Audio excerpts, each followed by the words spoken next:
ತಂದೆಯ ಶೌರ್ಯದಿಂದಲ್ಲಿರುವಾಗ ಸಂದೇಹದ ಮಾತೇ ಇಲ್ಲ. ಹೋಗಿ ಬಾ ಮಗನೇ, ನಿನಗೆ ಮಂಗಳವಾಗಲಿ.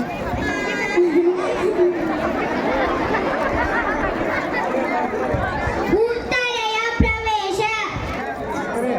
ಬಾ ಉತ್ತರೆ, ಏಕೆ ನಿನ್ನ ವದನ ಇಂದು ಖಿನ್ನವಾಗಿ ಕಾಣುತ್ತಿದೆಯಲ್ಲ?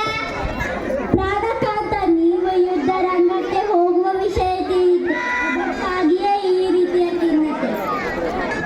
ಚಿಂತಿಸಬೇಡ ಉತ್ತರೆ, ಈ ಯುದ್ಧದಲ್ಲಿ ನಾನು ಜಯಶಾಲಿಯಾಗಿ ಹಿಂದಿರುಗುತ್ತೇನೆ. ಧೈರ್ಯಗೆಡದೆ ನನ್ನನ್ನು ನಗುಮುಖದಿಂದ ಕಳಿಸಿಕೊಡು.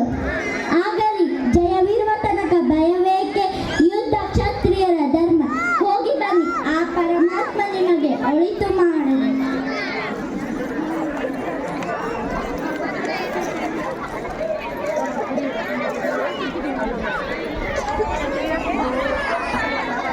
ಸುಮಿತ್ರಾ, ಆದಷ್ಟು ಬೇಗ ನನ್ನನ್ನು ದ್ರೋಣಾಚಾರ್ಯರು ರಚಿಸಿರುವ ಚಕ್ರವ್ಯೂಹದ ಕಡೆಗೆ ಕರೆದುಕೊಂಡು ಹೋಗು. ಬನ್ನಿ ಪ್ರಭು, ಹೋಗೋಣ.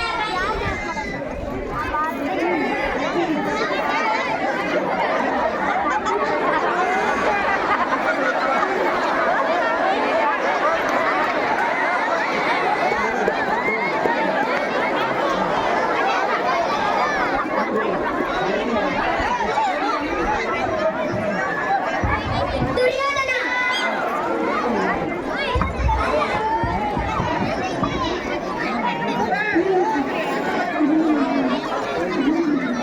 ಅಭಿಮನ್ಯು, ಬನ್ನಿರಿ ಬನ್ನಿರಿ, ಒಬ್ಬೊಬ್ಬರಾಗಿ ಬನ್ನಿ. ನಿಮ್ಮನ್ನೆಲ್ಲ ತೆರೆಗಳಂತೆ ತೂರಿ ಯಮಪುರಕ್ಕೆ ಕಳುಹಿಸುತ್ತೇನೆ. ಬನ್ನಿ. ದ್ರೋಣ, ಕರ್ಣ ಹಾಗೂ ಇತರ ಸೈನ್ಯವ ಸೇರಿ ಆತನನ್ನು ಮುಗಿಸಲು ತಂತ್ರ ಹೂಡುವರು. ವೀರಾವೇಶದಿಂದ ಹೋರಾಡಿ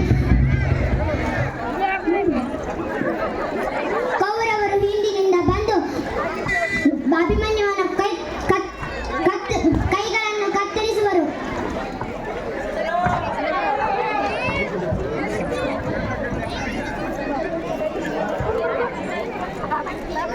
ಏರಣ ಹೇಳಿಗಳೇ, ತಾಯಿಯ ಹಾಲುಂಡ ಯಾವುದೇ ಕ್ಷತ್ರಿಯ ಈ ಕೆಲಸ ಮಾಡಲಾರ.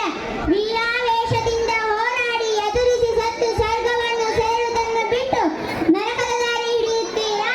ನಿಮಗೆ ಧಿಕ್ಕಾರವಿರಲಿ, ಧಿಕ್ಕಾರವಿರಲಿ, ಧಿಕ್ಕಾರವಿರಲಿ.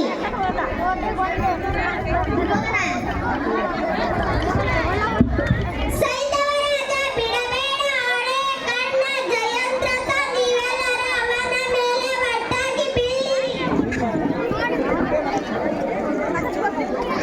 ದ್ರೋಣ, ಕರ್ಣ ಹಾಗೂ ಇತರ ಸೈನ್ಯವ ಸೇರಿ ಆತನನ್ನು ಮುಗಿಸಲು ತಂತ್ರ ಹೂಡುವರು. ವೀರಾವೇಶದಿಂದ ಹೋರಾಡಿ ಸತ್ತು ಸ್ವರ್ಗವನ್ನು ಸರಿ ಸಂತು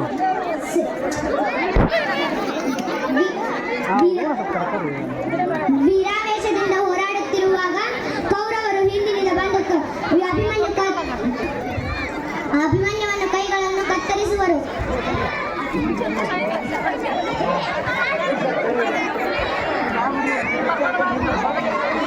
ಈಗ ಅಭಿಮನ್ಯು ಚಕ್ರವ್ಯೂಹದಲ್ಲಿ ಭೇದಿಸುವ ಸಂದರ್ಭದಲ್ಲಿ ಕೌರವರ ಒಂದು ಕುಟಿಲೋಪಾದಿಯಿಂದ ಅಭಿಮನ್ಯುವಿನ ವೀರ ಮರಣವಾಗುವುದು. ಚಪ್ಪಾಳೆಯ ಮೂಲಕ ಮಕ್ಕಳಿಗೆ ಅಭಿನಂದನೆಯನ್ನು ಸಲ್ಲಿಸುತ್ತಾರೆ.